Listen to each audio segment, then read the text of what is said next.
તો કહેવાય ગમણ ભા અને પોતાની ડોશી નાનું હાથીનું સાપરું રહી ગયું એકલા વનમાં હો એમનું કોઈ નહીં અને જાજી ઉંમર થઈ ગઈ હતી પાછી દુનિયા એને મેનું મારતી હતી એક મેનું છે ને મેનું છેલ્લું માથાનો ઘા કહેવાય અને એક નાના મોટા મેના માર તો ઠીક છે પણ કોઈને વાંજણીના મેના મારે કે આ તો વાંજિયા છે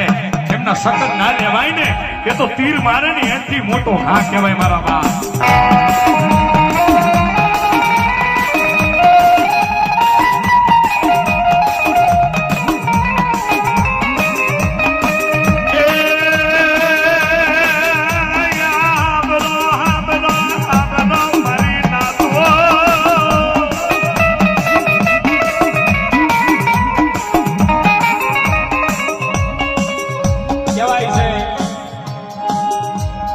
ખેતી મજૂરી કરી પોતાનું જીવન કાઢતા ડોશી ડોહો ગમન ભા પણ મારી દેવને કરવું ને એમે કોઈની નો ચાલે તાકાત બાપા હો કોઈ એમ કહેતું હોય કે આ જગતમાં દેવી નથી તે આ ભાગ્યાન જઈને કહેજો કે માતા વગર તો આ સૃષ્ટિ પણ નથી જ્યારે આ પૃથ્વી નથી માથે હાબ નતો એ પહેલા જે વખત દેવલોકનો સમય ચાલતો હતો એ વખતે જરદંડાકાર જ્વાલાકાર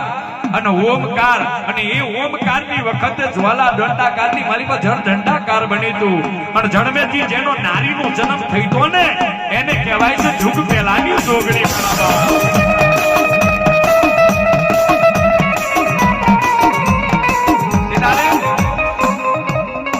જુગ પહેલાની નારીનો જન્મ થયો હતો ત્યારે બાપ અને માં નતો જે અત્યારે જોગણી કોષો ને એમેથી હજારો રૂપિયાના પડેલા છે કહેવાય છે કે જળને માતા બનાવીને કમળને પિતા બનાવ્યો હતો એટલે એનું નામ કહેવાય છે કેવું કહેવાય છે તારે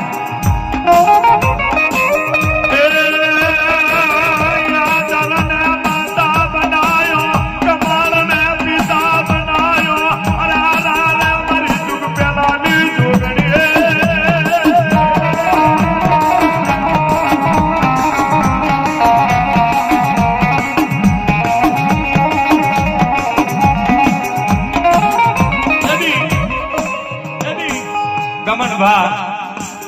ડોશી બે પોતાનું ગુજરાન ચલાવે પણ